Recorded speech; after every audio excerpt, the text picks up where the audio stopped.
Hello, আসসালামু আলাইকুম guys. সবাই কেমন আছেন? এটা আমার নতুন ইউটিউব চ্যানেল। এখানে সব ধরনের কার্টুন ভিডিও পাবেন। আর যা আপনাদের ভাল লাগে ওই ধরনের ভিডিও দেওয়ার চেষ্টা করব। আপনাদের কি ভাল লাগে আমার কমেন্ট বক্সে বলে যাবেন। আমি নতুন, তাই আপনাদের পাশে থাকতে চাই আর আপনাদের পাশে দাঁড়াতে চাই। আপনারা আমাকে সাপোর্ট করবেন আর আমি চাবো যে আপনারা ভালো ভালো কন্টেন্ট পান, বিনোদন পান। এইটাই চেষ্টা করব। আর আমার নাম হলো নাজমুল হোসেন শান্ত। আমার বাসা বরিশালে। আপনারা যথাসম্ভব এই ভাইটাকে একটু সাপোর্ট করার চেষ্টা করবেন। এই ভাইটা আপনাদের পাশে সবসময় আছে।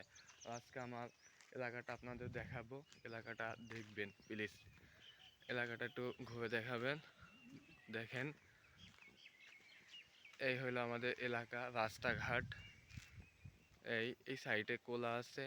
এখানে আমরা প্রতি বিকালবেলা প্রতিদিন বল খেলি। আর এই রাস্তায় আমরা অনেক বন্ধুবান্ধব আড্ডা দিই, কিন্তু আজকে সব বন্ধুবান্ধব বিদেশে, এক একজন এক এক কাজে ব্যস্ত। আমি এইমাত্র কোচিং থেকে আসলাম, এখন ভালোই লাগতেছে।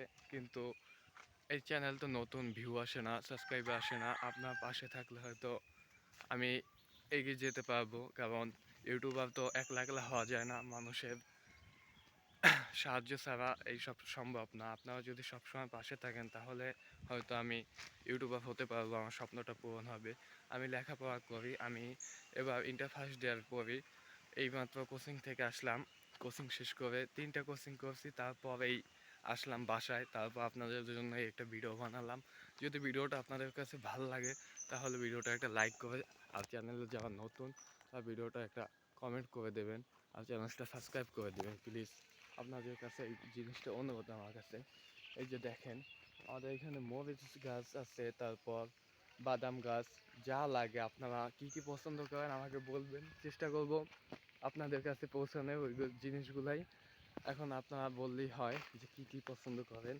আর কিছুদিন হলো চুলটা কাটি না, ঈদ চলে আসছে, টাকা পয়সা হাতে নাই।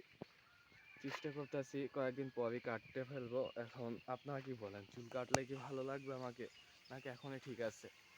আর চেহারাটা অনেক ভেঙে পড়ছে, বুঝছেন না? রোজা রাখি তো আলহামদুলিল্লাহ, সব রোজাগুলাই রেখেছি। আপনারা কি সবাই রোজা রাখেন, নাকি কেউ রোজা ভাঙেন? একটা মাস সবাই রোজা রাখবেন। আর বাবা মার সাথে ভালো ব্যবহার করবেন, যেন বাবা মা কোনো কথাবার্তায় কষ্ট না পায়। কারণ বাবা মা ছাড়া পৃথিবী অচল। তাই বাবা মাকে অসম্ভব স্নেহ সম্মান যাই পাবেন ওইটা করবেন।